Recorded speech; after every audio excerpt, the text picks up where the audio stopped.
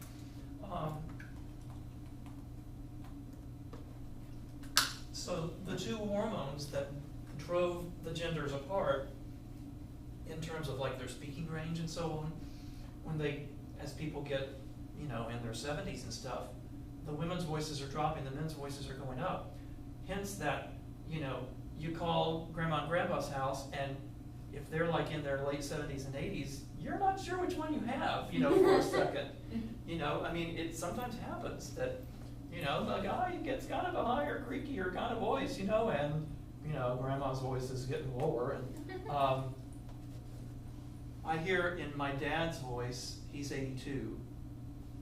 His speaking voice is a little higher. I mean, I remember 30, 40 years ago, his speaking voice was definitely a little bit lower. And I think we even have some recordings. You know, and now at 82, I call him on the phone, and he's like, hey, how are ya? You know, and it's like his voice is just a little bit higher than it used to be. And my mom's very definitely dropped. I mean, she had other conditions going on as well, but her speaking voice very definitely dropped in her later years. Okay, so I think it's safe to say that posture can have an effect upon, you know, your ability to sustain a phrase. And when you're teaching things with people, if you want to throw them the challenge, lie down on their back, you know, because they are really going to have to think about that, keeping their external intercostals, their rib cage expanded, and if they can keep their diaphragm active and very slowly relax on the way back up, that's a real challenge for them. The key, though, is making sure that their neck is comfortable, you know, so that they don't feel like they're this, you know. So you've got to have something under their head so that their neck feels comfortable, because you just don't want them straining. And you don't want them to be doing a super high pitch or anything like that, but just, you know, you can have them do a hum or a lip bubble. Well, that might be a little messy. Or you know, just a real comfortable vowel and comfortable range. Gives them a real, oh, wow, I've really got to keep those muscles active. Another trick thing to try with people that I've used, you've got a long phrase, is have them, like you have the pianist play it, or you play it. So say they've got this long phrase, and they slowly inhale for the duration of the phrase, because those are the very muscles that you're going to want, those inspiratory muscles, you're going to want to keep them active, to slowly meter your air out when you're singing it.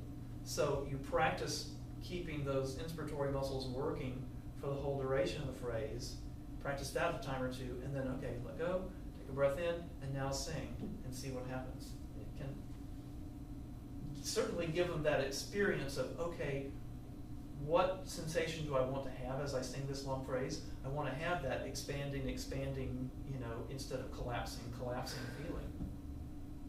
So you might try it. It's just obviously talk with your teacher, about it, but it's another one of those kind of interesting things you can use, because it definitely makes you aware of, okay, those are the muscles that allow me to expand, and those are the ones that are going to help me not collapse on this long phrase. And the long S is another really good one too, but that's not nearly as effective because it's just respiratory, That's why doing like a long ah is probably better. Questions? Okay. The only other thing, of course, that we didn't do, but is worth trying sometime, is okay, I'm on stage, I have to move around, so, march in place or do simple dance steps, and see what happens, because we get thrown those challenges when we're in shows. And it's not just musicals, if you're doing, a lay or operetta, you may have to waltz while you sing. You might have to waltz and sing something fairly demanding.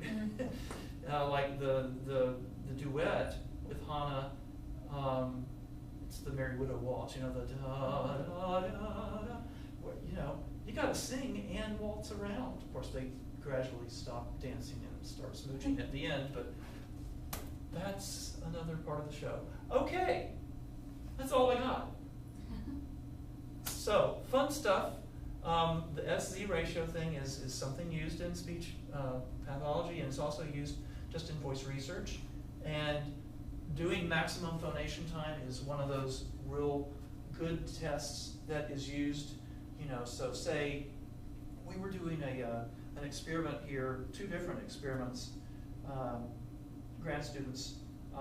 One was doing, planks and things like that, it was a whole kind of workout regimen, and she took everybody through it, inhaling through a straw was a resistance thing, and doing planks and some other things like that. And we did pre and post, and we had them go to the kinesiology lab, and we also did some things in the voice lab here. And one of the things we did is maximum phonation time. So they had the same note. We looked at their vibrato, did their vibrato rate and extent change, and then their maximum phonation time, did it increase or decrease? And we took 3 trials both times and took the average. And the results were mixed. And then we had another study that used those same things.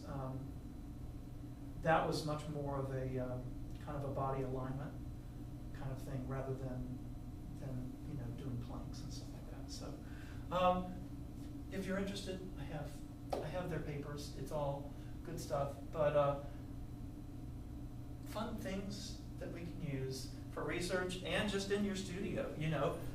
The beginning of the semester or the beginning, you take in a new student and you have them do 2 or 3 things, and then 3 months later, hey, look, you can hold a note longer now. And 6 months later, it gives you something tangible progress-wise. May I take a picture of this? Absolutely. Knock yourself out.